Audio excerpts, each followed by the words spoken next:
കോൺഗ്രസ് തിരിച്ചു വന്നോ എന്ന് ചോദിച്ചാൽ കോൺഗ്രസ് തിരിച്ചു വന്നിട്ടുണ്ട്. കോൺഗ്രസ് ഓഫീസിൽ വിജയം ആഘോഷിക്കാൻ പോയ കോൺഗ്രസ് പ്രവർത്തകരൊക്കെ ലഡുവും ജിലേബിയൊക്കെ ഒക്കെ ആയിട്ട് തിരിച്ചു പോന്നിട്ടുണ്ട്.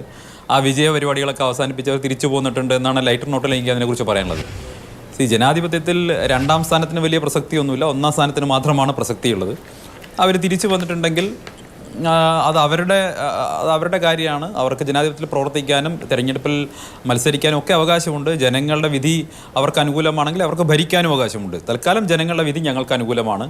ആ ജനവിധി അംഗീകരിക്കാനുള്ള മാന്യത കോൺഗ്രസ് കാണിക്കുന്നില്ല എന്നുള്ളതാണ് ഞങ്ങളുടെ ഈ സമയത്തെ പരാതി, അല്ലെങ്കിൽ ഞങ്ങളുടെ ഒരു വിഷമം എന്ന് പറയുന്നത്. കാരണം നമ്മുടെ രാജ്യത്തെ ജനാധിപത്യ പ്രക്രിയയെ എന്തൊക്കെ പോരായ്മകളും കുറവുകളൊക്കെ ഉണ്ടെങ്കിലും നമ്മുടെ ജനാധിപത്യ പ്രക്രിയയ്ക്ക് ഒരു അന്തസ്സുണ്ട്. നമ്മുടെ ജനാധിപത്യ പ്രക്രിയയ്ക്ക് ഒരു ലോകം മുഴുവനുള്ള ഒരു ബഹുമാനമുണ്ട്, റെസ്പെക്റ്റ് ഉണ്ട്. അതിനെ മുഴുവൻ ഇല്ലാതാക്കുന്ന രീതിയിൽ ഈ ജയറാം രമേശിനെ പോലെയുള്ള തീവ്ര ഇടത് ചിന്തകർ, കോൺഗ്രസിനകത്തുള്ളവർ, ഇവർ ഈ മൊത്തം സിസ്റ്റത്തെ അട്ടിമറിക്കാനുള്ള പരിശ്രമം നടത്തിക്കൊണ്ടിരിക്കുകയാണ്. ഞാൻ വളരെ പ്രധാനപ്പെട്ട കാര്യം പറഞ്ഞത്, ശ്രീ രാഹുൽ ഗാന്ധിയുടെയും ശ്രീമതി പ്രിയങ്ക ഗാന്ധിയുടെയും നിങ്ങൾ ട്വിറ്റർ ഹാൻഡിലുകൾ എടുത്ത് പരിശോധിക്കൂ, എക്സ് പ്ലാറ്റ്ഫോമിലെ ഹാൻഡിലുകൾ എടുത്ത് പരിശോധിക്കൂ. ഇത്ര പ്രധാനപ്പെട്ട ഒരു തെരഞ്ഞെടുപ്പ് കഴിഞ്ഞ് ഇത്ര മണിക്കൂറുകൾ പിന്നിട്ടിട്ടും ഇതുമായി ബന്ധപ്പെട്ട ഒരു പ്രതികരണവും രണ്ടു പേരുടെയും ഭാഗത്തു നിന്നുണ്ടായിട്ടില്ല. ഇത് അനിതരസാധാരണമായിട്ടുള്ള ഒരു സാഹചര്യമല്ലേ? കോൺഗ്രസ് പോലെ ഒരു പ്രധാനപ്പെട്ട പാർട്ടിയുടെ ഏറ്റവും പ്രധാനപ്പെട്ട രണ്ട് നേതാക്കൾ രാജ്യത്തെ പ്രധാനപ്പെട്ട രണ്ട് തെരഞ്ഞെടുപ്പുകൾ കഴിഞ്ഞു, കാശ്മീരിലേതും കഴിഞ്ഞു, ഹരിയാനയിലെയും കഴിഞ്ഞു, റിസൾട്ട് പുറത്തു വന്നു. ഈ നിമിഷം വരെ അവർ പ്രതികരിച്ചില്ല. നമ്മളെന്താ മനസ്സിലാക്കേണ്ടത്? അവർ രണ്ടുപേരും ലോകത്തിൻ്റെ മറ്റേതോ കോണിൽ സുഖസുഷുപ്തിയിലാണ് എന്നുള്ളതല്ലേ മനസ്സിലാക്കേണ്ടത്. അവർ പ്രതികരിച്ചിട്ടേ ഇല്ല. അപ്പോൾ തെരഞ്ഞെടുപ്പ് കഴിഞ്ഞ് ഇത്തരം പ്രധാനപ്പെട്ട ദിവസം പോലും കോൺഗ്രസിൻ്റെ രാജകുടുംബം പ്രതികരിക്കുന്നില്ലെങ്കിൽ അവർ ഇത്രത്തോളം സീരിയസ്നെസ്സാണ് ഇതിന് കൊടുത്തിട്ടുള്ളത്, അതല്ലെങ്കിൽ കോൺഗ്രസിന് ഇത്രത്തോളം സീരിയസ്നെസ്സേ കൊടുത്തിട്ടുള്ളൂ എന്നല്ലേ മനസ്സിലാക്കേണ്ടത്. അവർക്കിതിൽ പ്രതീക്ഷ കൈവിട്ടിരിക്കുന്നു. ശ്രീ അനിൽ ബോസിനെ പോലെയുള്ളവരെ ചാനലിൽ വന്നിരുന്ന് ന്യായീകരിക്കാൻ വിട്ടിട്ട് അവർ സുഖലോലുപതരായി ലോകത്ത് എവിടെയൊക്കെയോ കറങ്ങി നടക്കുകയാണ്, അവരുടെ ബിസിനസ് താല്പര്യങ്ങളുമായി കറങ്ങി നടക്കുകയാണ്. നോക്കൂ, ഇവിടെ പ്രധാനപ്പെട്ട കാര്യം എന്താ?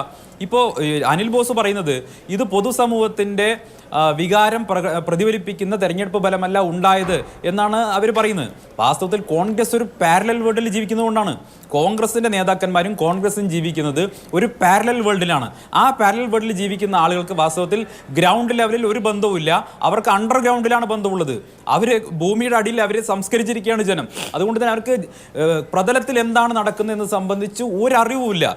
ഈ രാജ്യത്തെ ജനങ്ങൾക്ക് അവരുടെ ജീവിതത്തിൽ മാറ്റം വരുത്തുന്ന ഒട്ടേറെ കാര്യങ്ങൾ കഴിഞ്ഞ 10 വർഷക്കാലത്തധികം നരേന്ദ്രമോദി സർക്കാർ ചെയ്തിട്ടുണ്ട്, ഹരിയാനയിലെ സർക്കാർ ചെയ്തിട്ടുണ്ട്. ഹരിയാന ഒരു കാലത്ത് പകൽ പോലും റോഡിൽ സഞ്ചരിക്കാൻ സാധിക്കാത്ത വണ്ണം ഹൈവേ റോബറി നടന്നിരുന്ന ഒരു സംസ്ഥാനമാണ്.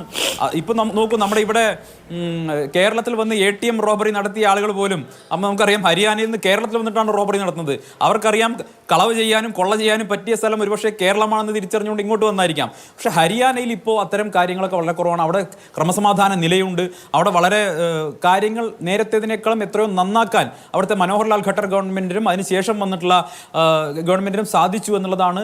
BJPക്ക് അനുകൂലമായിട്ട് അവിടെ കാര്യങ്ങൾ കൊണ്ടുവന്നിട്ടുള്ളത്. മറ്റൊന്ന്, ഇപ്പോൾ നിങ്ങൾ കർഷക സമരം പറയുന്നു, അതല്ലെങ്കിൽ ഈ അഗ്നിവീറുമായി ബന്ധപ്പെട്ട കാര്യങ്ങൾ പറയുന്നു, അതല്ലെങ്കിൽ ഈ കായിക താരങ്ങളുടെ പ്രശ്നങ്ങൾ പറയുന്നു.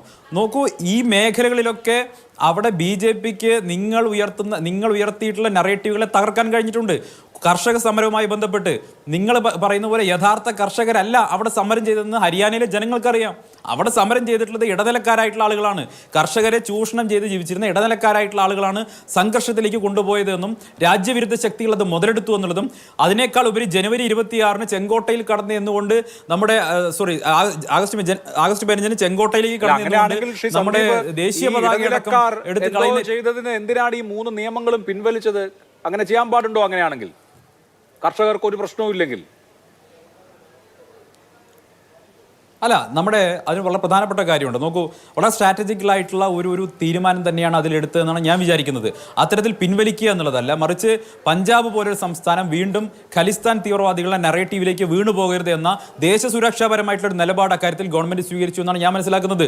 അവിടെ പഞ്ചാബ് പോലെ സംസ്ഥാനത്ത് വീണ്ടും ഖലിസ്ഥാൻ തീവ്രവാദം ഉയർന്നു വരുന്ന സാഹചര്യം ഉണ്ടാകരുത് എന്ന ഒരു തോന്നൽ, ഖാലിസ്ഥാനികൾക്ക് ശക്തി കിട്ടുന്ന ഒരു തീരുമാനം ഉണ്ടാകരുത് എന്നൊരു തോന്നൽ കേന്ദ്ര സർക്കാർ എടുത്തു. അവിടെ ആ സമരത്തിൽ നേതൃത്വം കൊടുത്താലും നുഴഞ്ഞു കയറിയതാരും അതിന്റെ ഫണ്ടിങ് എങ്ങനെയായിരുന്നു, ഇതൊക്കെ സംബന്ധിച്ച വലിയ ആശങ്കകളുണ്ട്. രാജ്യസുരക്ഷയാണ് പരമപ്രധാനം എന്ന ചിന്തയിൽ നിന്നാണ് അത് പിൻവലിക്കപ്പെട്ടിട്ടുള്ളത്. ഒന്ന്. രണ്ടാമത്തെ കാര്യം, അഗ്നിവീറുമായി ബന്ധപ്പെട്ട ഇവരുടെ പ്രചരണം അത് പാടെ തിരസ്കരിക്കപ്പെട്ടില്ലേ? ഹരിയാന എന്ന് പറയുന്ന സംസ്ഥാനം നമുക്കറിയാം, അവിടെ എല്ലാ വീട്ടിലും ഒന്നുകിൽ സൈനികരുണ്ടായിരിക്കും അല്ലെങ്കിൽ വിമുക്ത ഭടനുണ്ടായിരിക്കും. ആ സംസ്ഥാനത്ത് പോയി അഗ്നിവീർ പദ്ധതിക്കെതിരായിട്ട് രാഹുൽ ഗാന്ധി പ്രചരണം നടത്തുന്നു. അത് മാത്രമല്ല, വലിയ നുണപ്രചരണം അതുമായി ബന്ധപ്പെട്ട് നടക്കുന്നു. അത് മാത്രമല്ല, രാജ്യത്തെ സൈന്യത്തെ തന്നെ അവഹേളിക്കുന്ന എത്രയോ പരാമർശങ്ങൾ രാഹുൽ ഗാന്ധിയുടെ ഭാഗത്തുനിന്നുണ്ടാകുന്നു. ഞാൻ നേരത്തെ തന്നെ കോൺഗ്രസിൻ്റെ ഒരു പ്രമുഖ നേതാവിനോട് വ്യക്തിപരമായ സംഭാഷണത്തിൽ പറഞ്ഞതാണ്, നിങ്ങൾ എപ്പോഴാണ് 2019 തെരഞ്ഞെടുപ്പ് തോറ്റെന്നറിയോ? 2019 മുമ്പ് JNUവിലേക്ക് കടന്നു ചെന്ന് ഭാരത് തേരെ തുക്കടേ ഹോങ്കെ ഇൻഷാ അല്ലാ ഇൻഷാ അല്ലാ, ഭാരത് കി ബർബാദി തക് ജംഗ് രഹേഗി, അഫ്സൽ ഹം ഷർമിന്ദ ഹെ, തേരാ കാതിൽ സിന്ദാ ഹെ എന്നൊക്കെ മുദ്രാവാക്യം വിളിച്ച രാജ്യവിരുദ്ധ ശക്തികൾക്ക് ഐക്യദാർഢ്യം പ്രഖ്യാപിച്ച് ശശി തരൂരും രാഹുൽ ഗാന്ധിയും എന്ന് JNUവിലേക്ക് കടന്നു ചെന്നോ അന്ന് നിങ്ങൾ തോറ്റു. ഈ സംസ്ഥാനങ്ങളിലൊക്കെ ജനങ്ങളുടെ മനസ്സിൽ നിന്ന് കോൺഗ്രസ് അന്ന് ഇല്ലാതായി പോയി. കാരണം ആത്യന്തികമായി ജനങ്ങൾ, വലിയ ദേശസ്നേഹികളായിട്ടുള്ള ജനങ്ങൾ, വലിയ തോതിൽ രാജ്യസ്നേഹികളായിട്ടുള്ള ജനങ്ങൾ, സൈന്യത്തോട് വലിയ മതിപ്പുള്ള ഒരു വിഭാഗം ജീവിക്കുന്ന ഒരു പ്രദേശത്ത് കടന്നു ചെന്ന് സൈന്യത്തിനെതിരായിട്ടുള്ള നറേറ്റീവ് പറയുന്നു. നിങ്ങൾ സൈന്യത്തിൽ സംശയം പ്രകടിപ്പിക്കുന്നു, കരസേന മേധാവിയെ തെരുവ് ഗുണ്ട എന്ന് വിളിക്കുന്നു, സർജിക്കൽ സ്ട്രൈക്കിന് തെളിവ് ചോദിക്കുന്നു, എയർ സ്ട്രൈക്കിന് തെളിവ് ചോദിക്കുന്നു, പാകിസ്ഥാന്റെ നറേറ്റീവിന് അനുകൂലമായിട്ട് ഇവിടെ കാര്യങ്ങൾ പറയുന്നു, ചൈനയ്ക്ക് അനുകൂലമായിട്ടുള്ള നിലപാടുകൾ സ്വീകരിക്കുന്നു. ഇതൊക്കെ കാണുന്ന ജനങ്ങൾ, യുവാക്കൾ നിങ്ങളെ തിരസ്കരിച്ചിട്ടില്ലെങ്കിൽ അല്ല അത്ഭുതമുള്ളൂ. മറ്റൊന്ന്, ഒരു മിനിറ്റ്, കായിക താരങ്ങളുമായി ബന്ധപ്പെട്ട കാര്യം. നമ്മുടെ രാജ്യത്തെ കായിക താരങ്ങൾ എന്ന നിലയ്ക്ക് ഒളിമ്പിക്സിൽ പ്രകടനം നടത്തിക്കൊണ്ടിരിക്കുന്ന സമയത്ത് വളരെ ദൗർഭാഗ്യകരമായ രീതിയിൽ വിനീഷ് ഫോഗട്ടിന് അവിടെ മെഡൽ നഷ്ടപ്പെടുന്ന സാഹചര്യം ഉണ്ടായി.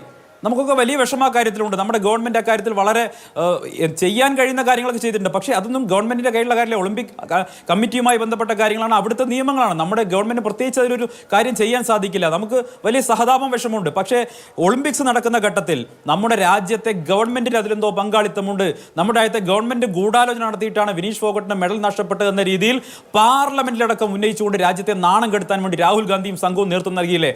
ഇതൊക്കെ കാണുന്ന ഹരിയാനയിലെ ജനങ്ങൾ നിങ്ങൾ പറയുന്ന നറേറ്റീവ് വിശ്വസിക്കുമെന്ന് നിങ്ങൾ കരുതരുത്. നിങ്ങളിപ്പോ ഈ എന്താ പറയാ, എല്ലാ ജനങ്ങളുടെയും മസ്തിഷ്കത്തിന്റെ കുത്തവകാശം ഞങ്ങളുടേതാണെന്ന് തെറ്റിദ്ധരിച്ചിരിക്കുന്നതാണ് ഏറ്റവും വലിയ പ്രശ്നം എന്ന് പറയുന്നത്. അങ്ങനെയല്ല, ഞങ്ങൾക്ക് ജനങ്ങൾക്കിടയിൽ പ്രവർത്തിക്കാനും ജനങ്ങൾക്കിടയിൽ പ്രചരണം നടത്താനും ഞങ്ങളുടേതായ മെഷീനറി ഉണ്ട്. ആ മെഷീനറി പറയുന്നത് ജനങ്ങളെ ഏറ്റെടുത്തു. ആ മെഷീനറിയുടെ വിജയം